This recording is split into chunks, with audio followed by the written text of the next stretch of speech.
어제에 이어서 계속되는 솔로몬의 잠언 제2 모음집입니다. 오늘 15절 오래 참으면 관원도 설득할 수 있나니 부드러운 혀는 뼈를 꺾느니라. 어저께도 말씀을 드렸지만 이 15절은 어저께 내용과 조금 더 이렇게 연결되어지는 구절입니다. 왜냐하면 그 밑에 16절부터는 이제 거기 한 2절까지 이웃이란 단어가 많이 반복이 돼요. 이웃. 그래서 15절은 관원이란 단어가 나오지 않았습니까? 그래서 관원이라 했기 때문에 어저께 특별히 25장 2절에 왕과 관련된 이야기들이 많았지 않습니까? 궁중에서의 어떤 그런 예법 이런 것들에 대한 이야기와 연결되어지는 것이 더 자연스럽다 볼 수가 있습니다. 그래서 15절 보면은 어저께도 말씀을 드린 대로 궁중 예법에서 여러 가지 덕목을 얘기하는 중에 이제 15절 마지막 부분은 이제 인내와 온유를 얘기한다고 볼 수가 있죠. 그래서 오래 참으면 관원도 설득할 수 있나니 부드러운 혀는 뼈를 꺾느니라. 자기보다 위에 있는 상관을 설득할 수 있는 게 얼마나 힘든 일이겠습니까? 그래서 뼈를 꺾는 것과 비유를 하는 것이죠. 근데 뼈를 꺾으려면 더 강한 것이 필요할 것 같은데 굉장히 이렇게 대조를 하는 게 부드러운 혀다. 어떻게 강한 뼈를 부드러운 혀가 꺾을 수 있을까? 이제 그만큼 이제 오래 참는 게 중요하다는 것을 얘기하는 것이죠. 인내와 온유를 얘기합니다. 우리가 영어 표현에도 그죠? The pen is mightier than the sword. 그러니까 붓이 칼보다도 더 강하다. 그런 표현이 있지 않습니까? 그런 것처럼 우리가 지금까지 계속 이렇게 보면은 앞에 부분에 합당한 말도 나오고 그리고 충성된 사신의 말도 나오고 계속 말과 연결되어지는 건데 아무리 이제 말단 그런 신하라 할지라도 굉장히 이렇게 오래 참는 그런 온유함으로 또 인내함으로 이렇게 그런 말로 관원을 충분히 설득할 수 있다. 그래서 혀의 그런 파워를 얘기하고 있습니다. 자, 16절로 들어가겠습니다. 자, 16절부터 이제 22절까지가 한 이제 이렇게 문단으로 볼 수 있고 여러 가지 종류의 그런 갈등의 문제가 나옵니다. 이웃과의 갈등이죠. 그러니까 위에는 이제 이렇게 어떻게 보면 이제 수직적인 왕이 있고 거기에 또 귀인들이 있고 대신들이 있고 말단 이제 막 이제 신입 그런 새내기 그런 신하가 있었는데 오늘 여기 이제 16절부터는 이제 이웃과의 얘기가 나옵니다. 그래서 이웃과의 갈등을 어떻게 해소할 수 있느냐 이제 그런 부분을 우리가 조금 이제 연결해서 볼 수가 있습니다. 자, 16절, 17절이 연결되어지는데요. 너는 꿀을 보거든 조카리만큼 먹으라. 과식함으로 토할까 두려우니라. 꿀이 아무리 좋아도 우리가 24장 13절에 나오지 않았습니까? 꿀은 내 아들아 꿀을 먹으라. 이것이 좋으니라. 송이 꿀을 먹으라. 이것이 내 입에 다니라. 입에 단데 몸에도 좋아요. 그래서 참 굉장히 귀한 꿀이다. 그래서 그 꿀을 먹는 것을 지혜랑 연결시켰습니다. 근데 아무리 좋아도 조카리만큼 먹으라는 것이죠. 좋은 것도 정도껏 해야 된다. 그런 뜻입니다. 근데 그것을 이제 17절에 이웃과 가까운 친근함과 연결시킵니다. 너는 이웃집에 자주 다니지 말라. 그가 너를 싫어하며 미워할까 두려우니라. 친구 좋아서 가서 사는 거 안 좋은 거다. 그죠? 뭐든지 과하면 나쁜 것이다. 그런 이야기를 하고 있습니다. 여기서 이제 절제를 얘기하는 것이죠. 그죠? 뭐든지 이렇게 정도껏 해야 된다는 것을 강조하고 있습니다. 제가 공부하다 보니까 이런 속담이 있어요. 전 몰랐는데, 손님은 생선과 비슷하다. 그래서 3일이 지나면 냄새가 난다. 그런 속담이 있더라고요. 그만큼 이제 이렇게 어떤 적절한 그런 것들을 이제 강조하고 있습니다. 이웃과의 관계. 그렇죠. 우리가 너무나 가깝다고 그냥 너무 치대고 그래서 그냥 어떤 프라이버시나 이런 개인의 어떤 그런 룸을 우리가 침범하게 되면은 그 사이가 나빠지지 않습니까? 부부조차도 그렇습니다. 그죠? 각자가 하나님 앞에서 그런 지성소가 필요하고 공간이 필요하죠.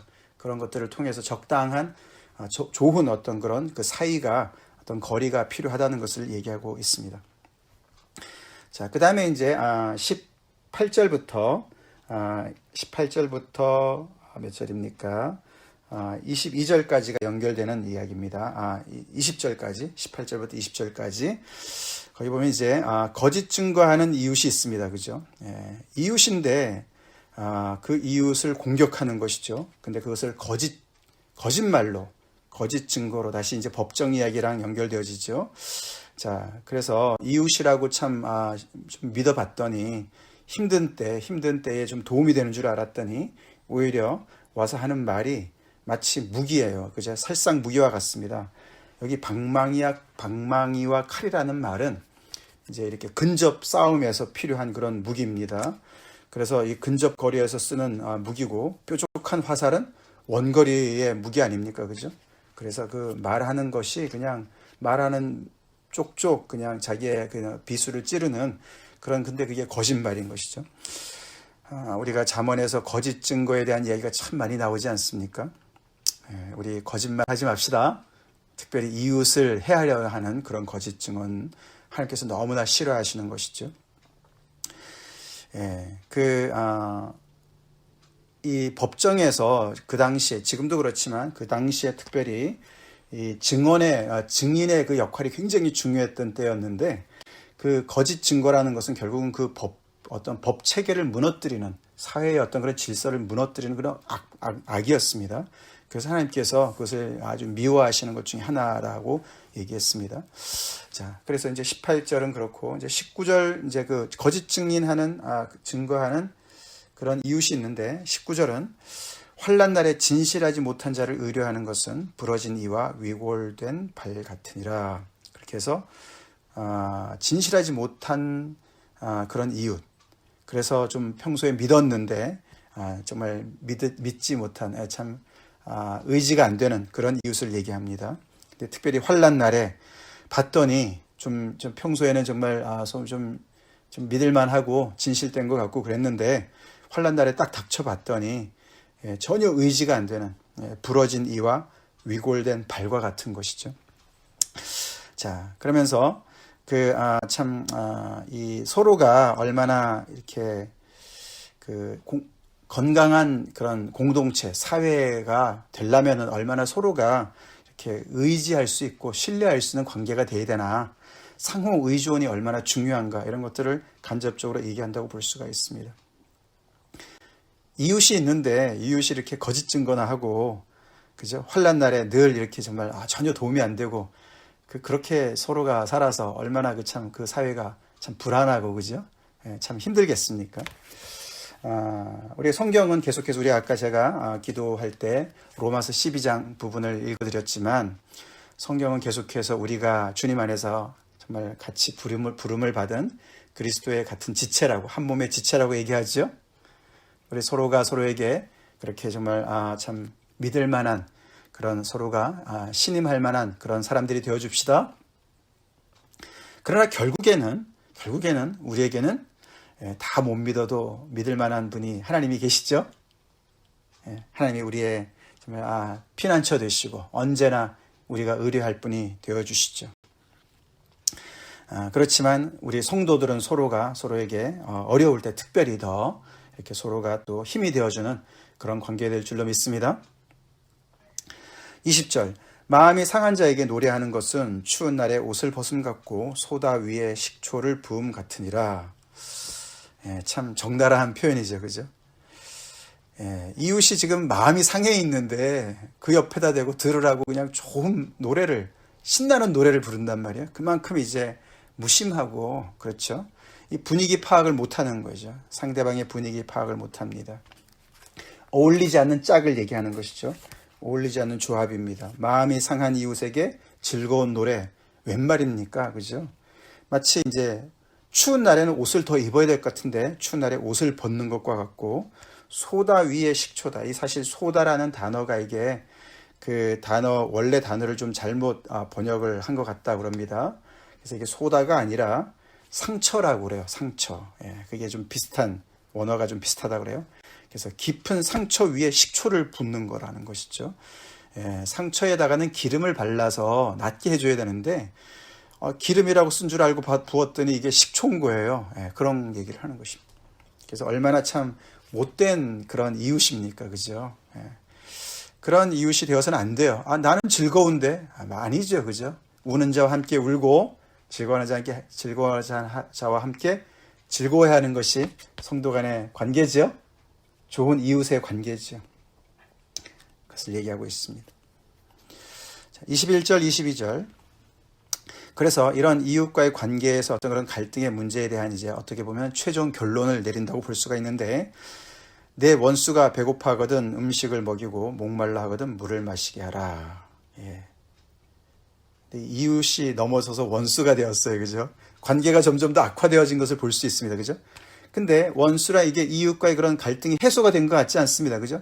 아직 여전히 원수예요. 그죠? 갈 때까지 갔어요. 그러면은 어떻게 해요? 그냥 상종하지 말아라. 이렇게 얘기할 것 같은데 그렇지 않습니다. 그죠? 예, 이 구약에도 말이죠. 이웃 사랑도 얘기 나오지만 원수 사랑도 나오죠. 예, 그렇죠. 굉장하죠. 원수가 배고파거든 음식을 먹이고 그가 필요한 것을 주라는 것이죠. 지금 이게 원수가 외나무 다리에서 딱 만났는데, 예, 배고파하는 거예요. 지금 뭐 거의 이게 허기가 져서 기진하고 있습니다. 잘 됐다. 뭐 그렇게 하지 말고 음식을 챙겨주라는 것이죠. 목말라 하거든 물을 마시게 하라는 것이죠. 왜냐하면은 그렇게 하는 것이 핀 숯을 그의 머리에 놓는 것과 일반이요. 이거를 심판으로 해석하는 사람들도 있는데 아닌 것 같습니다. 문맥적으로 볼 때 그런 것이 아닌 것 같고, 오늘 매일 성경이 주석을 잘 달아놨어요. 핀 숯을 그의 머리에 놓는 것은 숯그릇을 머리에 이는 참회의 의식이거나, 이게 아마 애굽에서 그런 의식이 있었다고 그런 기록이 있습니다. 아니면은 수치와 후회로 붉어진 얼굴에 대한 묘사일 것이다. 자기는 악을 행했는데, 아주 학대를 했는데 상대방이 학대로 갚지 않고 선대하는 거예요. 그래서 너무 부끄러워가지고 그냥 얼굴이 그냥 뜨끈뜨끈해지는 어떤 그런 표현이다라는 얘기죠. 우리가 그 다윗과 사울 왕의 관계를 생각해보면 좀 이해가 돼요. 그죠? 특별히 사무엘상 24장에 보면은 다윗이 사울을 죽일 수 있는 기회가 있었는데 죽이지 않습니다. 그죠? 나중에 그러고 외치지 않습니까? 왜 나를 이렇게 학대합니까? 그때 사울 왕이 너무 정말 부끄러워하면서 회개하죠. 뭐라고 회개합니까? 나는 너한테 정말 학대했는데 너는 나한테 선대하는구나. 너가 나보다 의롭다. 그런 말을 합니다. 그런 걸 우리가 생각해 볼 수가 있다는 것이죠. 자, 그래서 혹시나 그가 그렇게 부끄러워서 회개할 수 있는 기회가 생길 수도 있고, 또 나가서 여호와께서 내게 갚아주시리라. 여호와께서 너의 선대함을, 선행을 갚아주실 것이다. 그런 두 가지 이유로 원수에게 원수를 갚지 말고, 앞에서도 그저 악을 악으로 갚지 말아라. 너가 직접 갚지 말고 하나님을 기다려라. 여호와를 기다려라. 그런 말씀처럼. 그래서 이 이웃과의 갈등이, 이게 원수가 여전히 관계가 안 좋은 상태지만서도 내가 해야 될 일을 하는, 그래서 우리가 로마서 12장 끝부분에 그죠? 악에 지지 말고 어떻게 하라겠습니까? 선으로 악을 이기라. 아멘이시죠? 예, 그게 우리 하나님 믿는 백성들이, 하나님의 자녀들이, 예수 그리스도를 믿는 그리스도인들이 해야 될 일이다라고 얘기를 합니다. 우리가 평소에 원수도 아닌데 원수로 착각하고 억측하고 막대하는 경우도 있는데, 진짜 원수를 할지라도 이렇게 정말 대하고 여호와께 맡기라고 이야기하고 있는 말씀을 다시 한번 기억합시다. 자, 23절부터 조금 이제 또 다른 얘기가 진행이 됩니다. 23절, 24절에는 조금 예기치 않은 그런 상황을 맞이하는 거를 얘기하고 있는데요. 같은 이제 그런 갈등의 문제죠. 23절, 북풍이 비를 일으킴 같이 참수하는 혀는 사람의 얼굴에 분을 일으키느니라. 여기서 이제 참수하는 혀가 이제 그 간사한 혀다, 또는 secret tongue, 이렇게 숨겨진 은밀한 혀다, 그런 뜻이에요. 그래서 이제 처음에는 몰랐는데 듣고 보니 이게 참수한 혀예요. 뒤에서 이렇게 정말 참수하거나 아니면은 정말 그런 어떤 그 은밀한 어떤 그런 얘기예요. 그래서 그런 말 때문에 듣는 그 이웃의 얼굴에 그냥 막 갑자기 그냥 맑은 얼굴이 갑자기 그냥 폭풍이 있는 것처럼 분이 막 일어나는 그런 얘기를 하는데, 그거를 어디에다 비유하냐면은 날씨에다 비교해요. 그죠? 날씨. 그래서 23절, 24절은 다 날씨와 관련된 그런 잠언입니다. 근데 날씨가 어떤 날씨인가 하면은 북풍이 와서 비를 일으켰다. 근데 이제 이게 그 팔레스틴 지역에는 사실 비를 몰고 오는 것은 서풍이거든요. 지중해에서 불어오는 서풍이거든요. 근데 이게 북풍이에요. 성경에는 사실 북풍이 별로 나오지 않습니다. 그래서 어떤 해석하는 사람들은 이 잠언이 외부에서 온 그런 다른 나라에서 온 그런 잠언이 아닐까 이런 얘기를 하기도 합니다만, 이 북풍이라는 말이 사실은 이게 숨겨진 바람이다, hidden wind다라는 뜻도 있습니다. 그래서 둘 다 이제 예상치 못한 거예요. 이게 갑자기 숨겨진 바람이 그냥 막 불어와가지고 비를 일으키는 어떤 그런 겁니다. 예기치 않은 그런 상황이에요. 이제 그런 것을 얘기한다라고 볼 수 있다는 것이죠. 그래서 이 참소하는 혀가 결국에는 예상치 못한 그런 결과를 낳게 되는 것을 얘기하고 있습니다. 24절 또 나왔어요. 그죠? 단골 메뉴죠. 다투는 여인과 함께 큰 집에서 사는 것보다 움막에서 혼자 사는 것이 나으니라. 21장 9절, 19절에 나왔는데 또 나옵니다. 여기서 사실 이제 그러면 이게 어떻게 날씨랑 연결되어지느냐? 큰 집에 있으면 뭐 합니까? 그죠? 맨날 싸우니까 못 사는 거예요. 그래가지고 움막에 혼자 산다는 거죠. 이게 이제 그 지붕 한 모퉁이를 얘기하는 거예요. 위로는 그냥 하늘이 보이고, 그러니까 이제 이 악천후에 노출된 상황을 얘기하는 겁니다. 그렇게 연결되어진다라고 해석할 수 있다는 것이죠. 계속 이제 갈등의 문제를 얘기합니다. 그죠? 이웃 중에 가까운 이웃이 가장 가까운 것이 부부관계 아닙니까? 그 안에서 다투면은 이렇게 정말 살기 힘든 것을 얘기하는 것이죠. 자, 25절, 26절. 먼 땅에서 오는 좋은 기별은 목마른 사람에게 냉수와 같으니라. 우리가 그 말씀이 13절과 연결되어지죠. 우리 어저께 본 충성된 사자는 그를 보낸 이에게 마치 추수하는 날에 얼음 냉수 같아서 능히 그 주인의 마음을 시원하게 하느니라. 그 말씀과 연결되어집니다. 먼 땅에서 오는 좋은 기별, 그것이 목마른 사람에게 냉수와 같다. 여기 목마른 사람이란 뜻이요, 아주 기진한 사람, 그런 뜻이에요. 그래서 이게 꼭 이제 갈증뿐만 아니라 허기로 완전히 그냥 다 죽게 돼 있는 그런 상황인 것이에요. 이게 사람이라는 것이 이게 네페쉬라 그래서 이게 영혼을 얘기하는 거예요. 그래서 그냥 완전히 어떤 진이 다 빠진 그런 상황을 얘기합니다. 근데 그런 사람에게 냉수와 같은 거예요. 그래서 완전히 그 영혼이 소송되는 걸 얘기해요. 무엇이 그렇게 만든다고 그랬습니까? 먼 땅에서 계속 기다렸는데 그 기다린 소식이 온 거예요. 좋은 기별이 왔어요. 예수의 복음이 바로 이런 좋은 기별이죠. 그렇습니다. 우리 이 좋은 기별을 오늘도 우리 전하는 그런 복된 우리 인생이 되길 간절히 우리가 기도합시다. 그래서 여기 25절, 26절은 물과 관련된 그런 잠언이에요. 위에는 날씨와 관련된 것이고 25, 26은 물에 관련된 것입니다. 그래서 26절은 의인이 악인 앞에 굴복하는 것은 우물이 흐려짐과 샘이 더러워짐과 같으니라. 여기서 의인이 악인 앞에서 굴복해요. 사실 여기 잠언에서 여러 번 나왔는데, 예를 들어서 14장 19절 같은 경우에 보면은 악인은 선인 앞에 엎드리고 불의한 자는 의인의 문에 엎드리느니라. 그래서 악인이 선인 앞에 무릎을 꿇어야지 정상이죠. 그렇죠? 근데 왜 오늘 보면은 이상하게 의인이 악인 앞에 굴복해요. 그 얘기는 이제 의인이 어떤 악인의 어떤 그런 압제 때문에 굴복한다 이런 뜻이 아니라 의인이 변절한 것을 얘기하는 것이죠. 그래서 하나님 앞에 온전히 정말 하나님을 두려워하고 정말 하나님 앞에 온전히 그 말씀 앞에 살려고 하는 그런 마음이 확실하게 서 있는 사람은 아무리 바깥에 어떤 세력이 강하더라도 그것을 견딜 수 있는 그런 힘을 하나님께서 주시는데 스스로를 포기하는 것이죠. 마치 어떻게 보면은 안타깝게도 이 잠언과 연결된 솔로몬 왕의 말년을 보는 것 같지 않습니까? 그렇죠.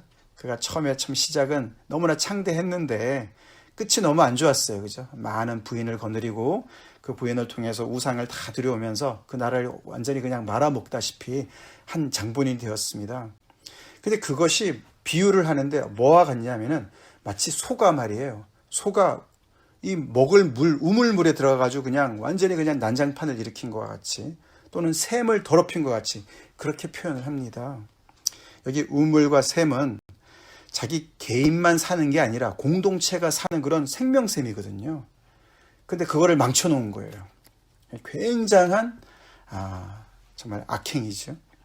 그래서 특별히 이 광야에 사는 그런 베두인이라 그러죠. 베두인 아라비아 행상하는 그런 상인들한테 있어서 우물을 이렇게 망가뜨리는 것은 정말 최악의 그런 정말 잘못된 것이라고 그렇게 얘기한다고 그래요. 그래서 여기서 보면 이제 어떤 그런 은근과 끈기를 얘기하는 것이죠. 의인이 하나님 앞에서 계속 끝까지 충성하는 그것이 얼마나 소중한가. 자기도 살고 공동체도 살리는 것이다 라는 것을 얘기하는 것이죠. 우리 끝까지 승리합시다.